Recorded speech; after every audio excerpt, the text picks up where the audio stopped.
Sports Radio 680, the fan, the front row, Steak, B. Finn, and Sandra.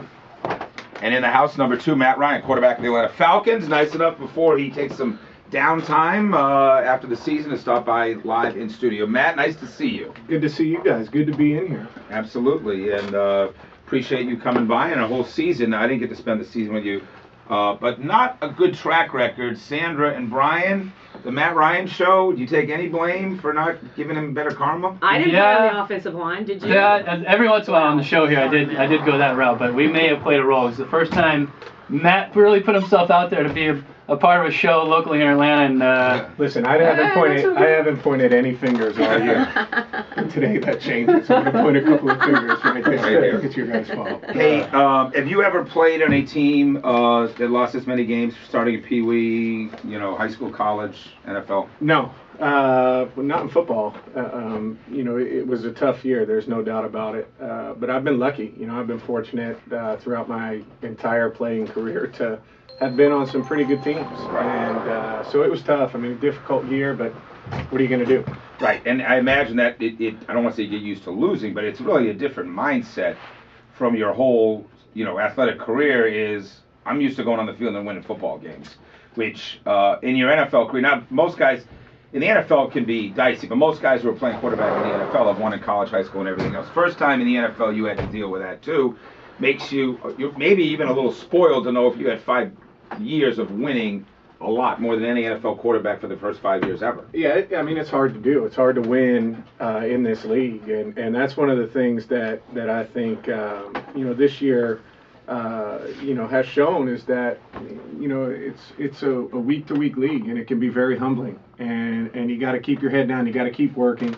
I'll say this: I think that was probably the thing I was most proud of the entire year was the fact that, we weren't getting the results that we wanted. There's no doubt about that. But guys didn't stop. Guys didn't let up.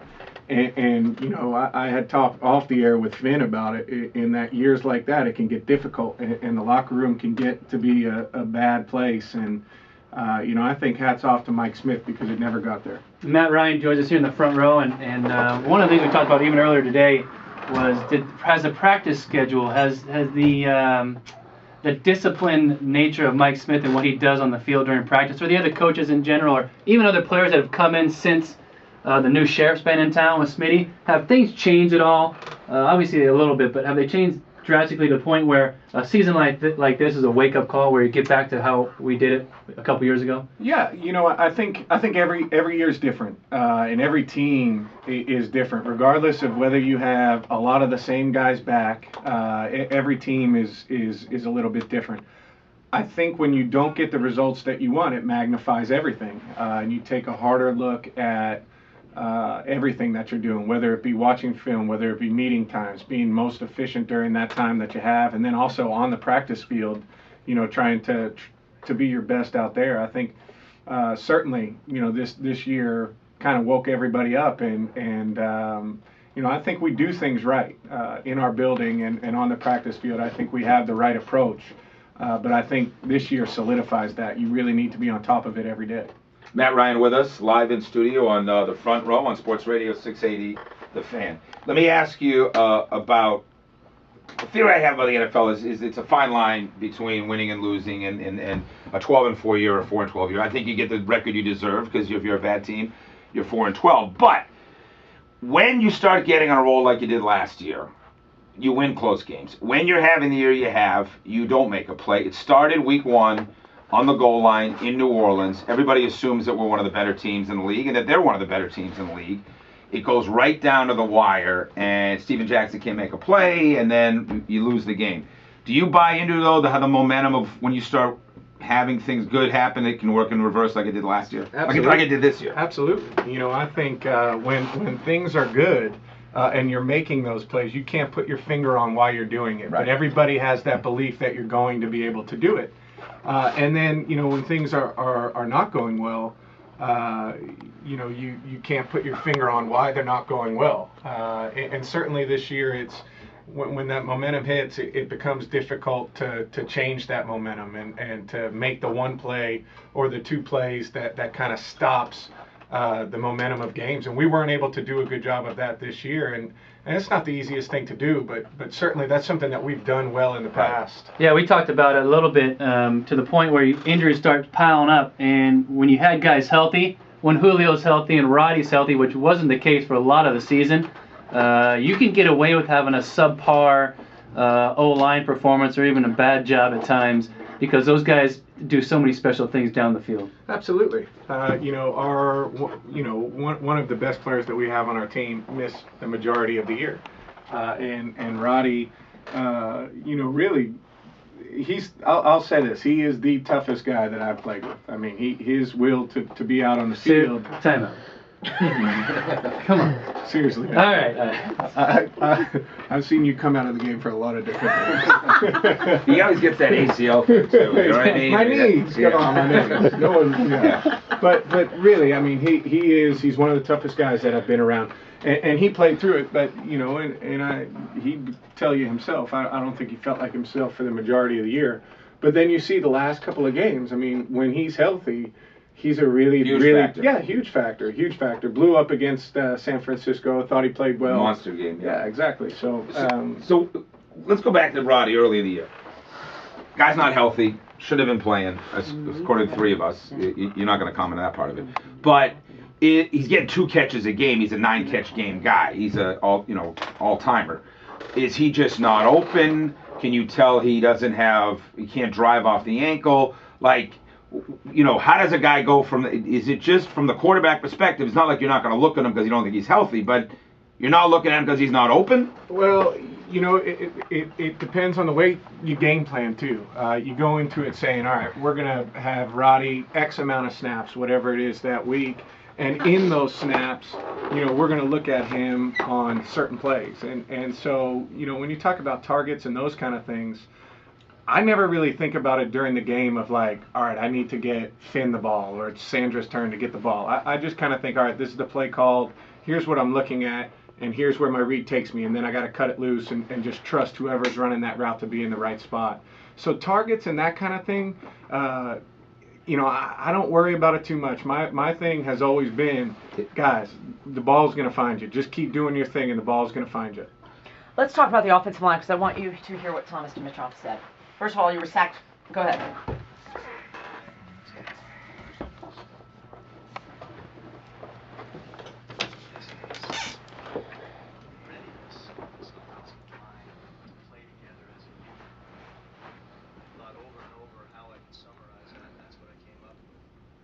When a Tyson Clabo leaves, when a Todd McClure leaves, and they insert next player in, tell us how difficult it is for that group to mesh together when they had been together so long. Yeah, I mean, that's probably the biggest thing. I think offensive line play is all about the sum of all the parts, and individually a guy could be whatever, but when those guys play next to each other and they trust each other and they know everything, it makes all those guys better. And we had veteran guys last year playing for us. You talk about Tyson Clabo, you talk about Todd McClure, and then you sandwich in Peter Collins at that right guard spot, and he's playing next to two guys that played 10 plus years in the NFL. That makes a big difference. So it was a bit of an adjustment for us. Listen, we struggled across the board, and people can point fingers all they want. I'm not going to do it. We struggled in too many spots. I've got to play better. Our wide receivers got to play better. Our defense has to play better. But certainly we need to play better at that spot too. Matt Ryan joins us here in the front row, and you talk about your play. And Steak was here for like one day. He's like, "What do you give Matt Ryan as a grade?" I heard. Listen, my first day. It's messed up. That's what I thought. Yeah. My first day here. Unbelievable. My first day here, I heard a lot about you and Matty Ice, and I just said, give me, because I wasn't happy about, what was it, the night before, the San Francisco or something? No, before that. But right. And I said, just give me a grade. Give me a legitimate grade for Matt Ryan. You remember what you gave him? Yeah, I do. It was for the 49ers game. No, it was this season. For the season, yeah. He gave you. 49ers look really good. He gave you a 8. Stop. He gave 80. But an 80 at Peachtree Ridge was like a Listen, I passed. B-. This is Catholic grade school. I'm taking that report card home. It's a C+ in Catholic grade school. Right, you're still in school. You still keep your scholarship. Because I thought you did a really good job with what you had in front of you, which was at times garbage, and the hits you took all the way to the last game of the season with Carolina. But I think as a player and competitor, you yourself would say you should have played better in different phases and different parts, and talk a little bit about what you thought, how you performed. What grade would you give yourself? As a student, you never give yourself your own grade. You know, it's always the teachers. They do that kind of stuff. Well, every year, every year I feel like there's room for improvement. And this year, when you talk about playing this position, you have to play it. You have to play it to win games. And I didn't do a good enough job. And sometimes that's managing games. Sometimes that's making plays. Sometimes that's being aggressive. Sometimes it's pulling the ball back and not taking chances to keep yourself in games so you have an opportunity in the fourth quarter.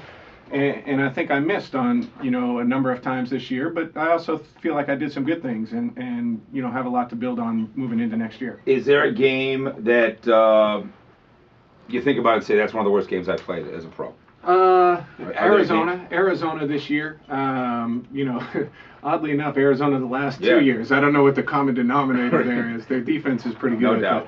But, again, it's one of those things I think that, and the difference is, it's at the quarterback position, 3 bad plays and you had a horrible game. Exactly. And it's, you can't make those kind of plays. And in that situation, I think I made 3 ill-advised decisions, bad throws.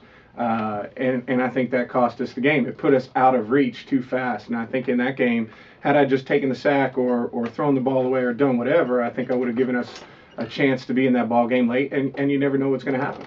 More likely to watch film of bad plays or good plays? Both. I think it's both. I think the ones that stick out in your head are probably the bad ones. At least that's the way that I've always operated. But you got to watch both. You got to learn from the good. You got to learn from the bad. Matt Ryan with us live in studio on the front row on Sports Radio 680 The Fan. All right, you got to play a season that was not very fun to play with a guy that was really fun to play with in Tony Gonzalez. And I was fortunate enough to get a text message and say we're going to have a few beers and hang out on Sunday night after the game, and got a chance to hang with you and Roddy and a bunch of guys. What was it like playing with a first ballot Hall of Famer and Tony on the field?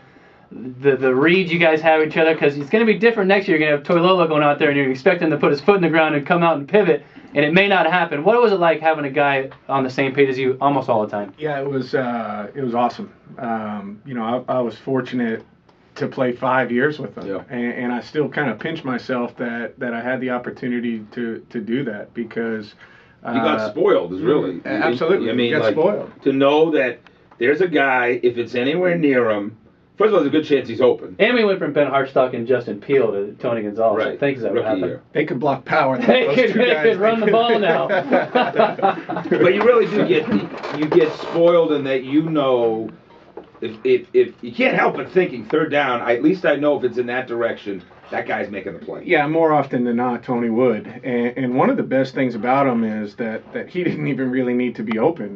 You could just throw it, and somehow, some way, he would create separation. So, the on-field stuff, I mean, it speaks for itself. You can watch the game and see what kind of player he is, but probably the thing that I'll miss most is just him being in the locker room. I mean, he's great to be around.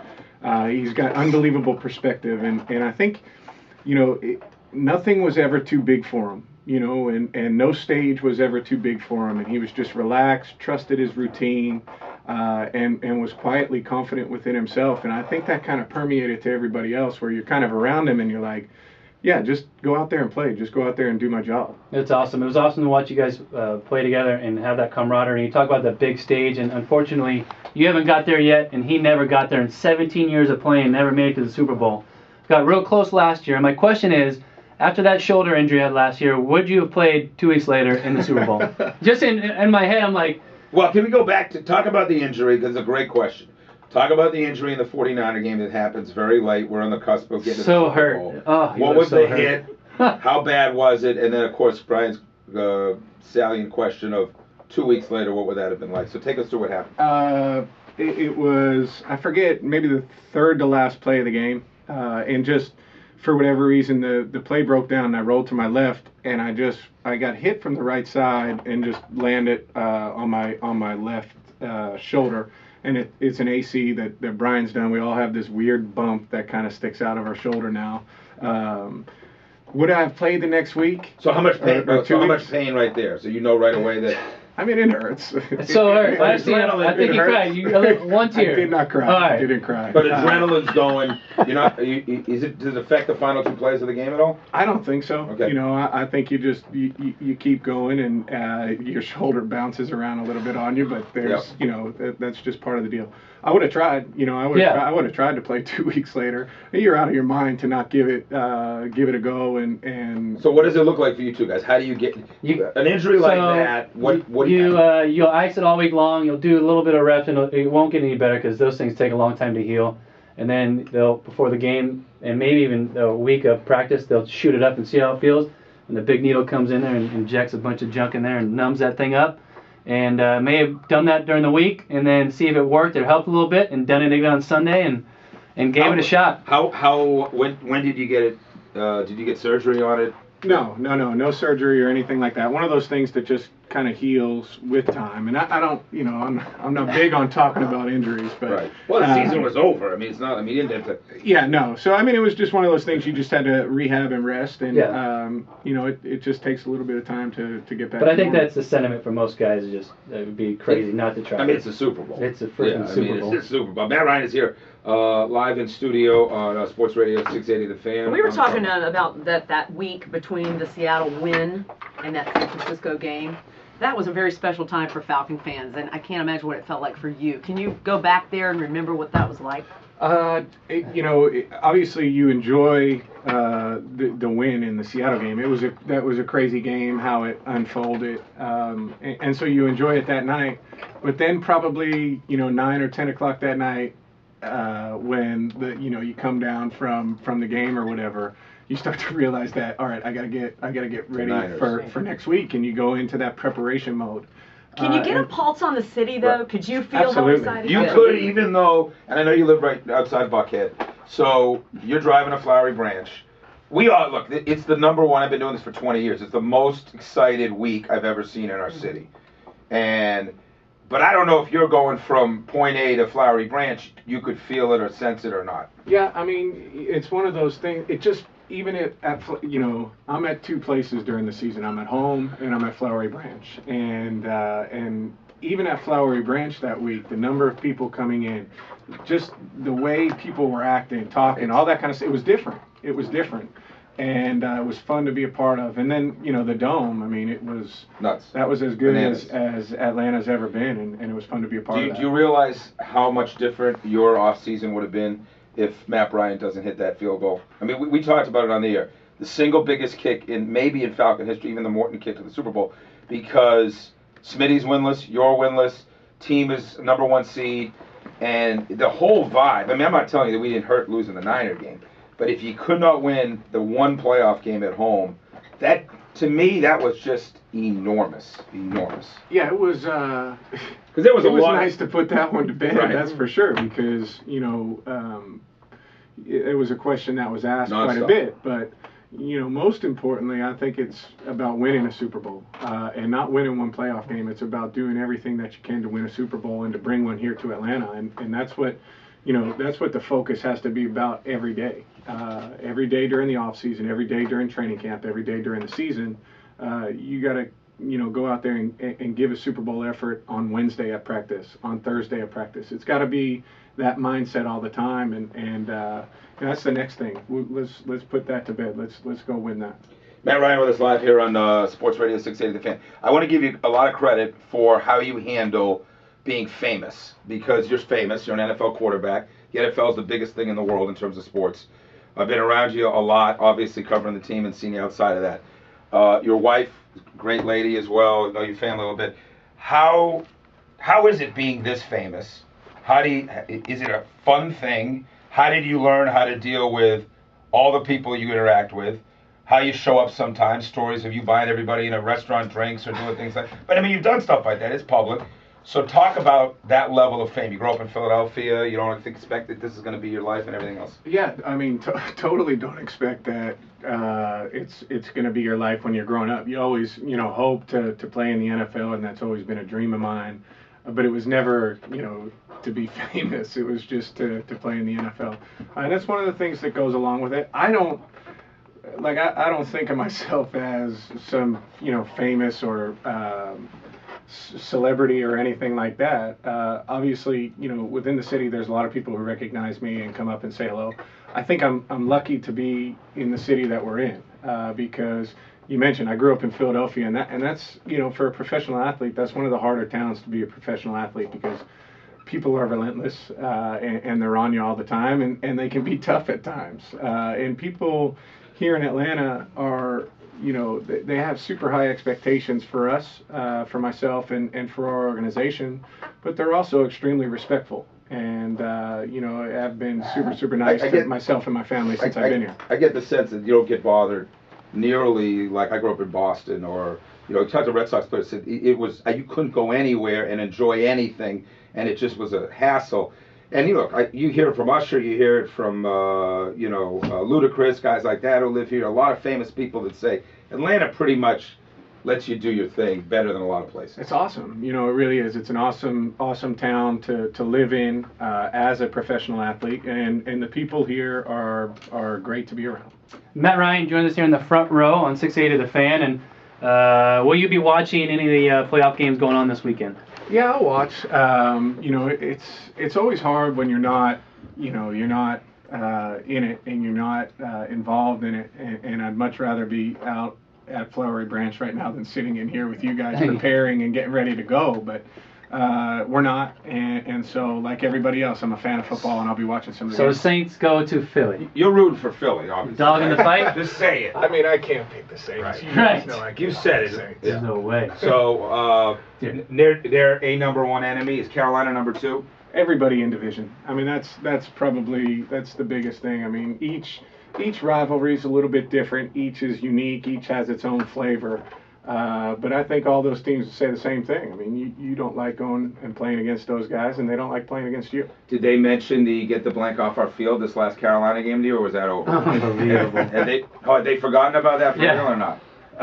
No, they didn't mention it. This was the first game since they haven't mentioned it. Yeah, so it happens. Did you get a chance to watch the game last night, and what did you think of the performance by the kid from Oklahoma? Yeah, I did. Trevor I watched a little bit of that game last night, and it's pretty unbelievable. I mean, freshman stepping out there, and he looked athletic. He looked fast. He looked like he had a strong arm. I mean, he was fun to watch. Yep. A lot of fun to watch, and throwing up 45 on Bama. Yeah, which is pretty impressive. 45. Yeah, pretty impressive. I think it's tough for Alabama though, after being in the national championship. I mean, it's. You don't want to let down, and they do as good of a job, if not better, than anybody else of, constantly being focused. I think Nick Saban does a great job of that, but it's only human nature sometimes when you're not playing in the national championship and it's just a regular bowl game that, maybe the same focus isn't there. What bowl games at BC? You went, certainly not the Sugar Bowl. No. We were. You were some time in Charlotte, right? Yeah, twice. Owning that city. Twice, yeah. You were a top 5 team at one point. We were. So my freshman year, we played in San Francisco. We played in the Diamond Walnut Bowl. Okay, well, let's move on. Let's move to the next bowl. They've got good restaurants there. So yeah, actually, San Francisco, it's a great city, but it was an awesome place for a bowl game. Okay. Really, really fun spot to be. My second year, we played in Charlotte. It was called the Continental Tire Bowl at the time. Uh-huh. My third year, we played in Boise, Idaho. We played on the blue turf. Field. You played on the blue field. How was that, playing on it, throwing balls and trying to do things? It's different. Yeah. It really is different. We actually, as a matter of fact, played Boise State in the bowl game. So we played an effective road game. Did you beat them? For our bowl game. We did. Yeah, nice work. And it's like one of their, very few losses that they have at home. We were the one team that beat them, which I love saying because Dirk is a huge Boise State guy. Big time. Yeah, big time Boise State guy, and so I rub that in all the time. And then I played in Charlotte again my junior year, and then my last year we played in the Champs Sports Bowl in Orlando, which I think is the Russell Athletic Bowl now. All right, Matt Ryan with us live in the studio. We'll take a break. We'll come back. We'll talk about, we always hear this cliche about Monday mornings. Finn, we talked about it before the show. What does it really feel like when a guy gets drilled for 14 weeks and he wakes up on a Monday morning? Or is that kind of just doesn't get any worse than after the game? We'll talk about that. Also, what does he need to do to get better? And what does he think of Steven Jackson and some other guys if they'll be back? We'll finish things up. Matt Ryan live in studio with the front row right here on Sports Radio 680 The Fan.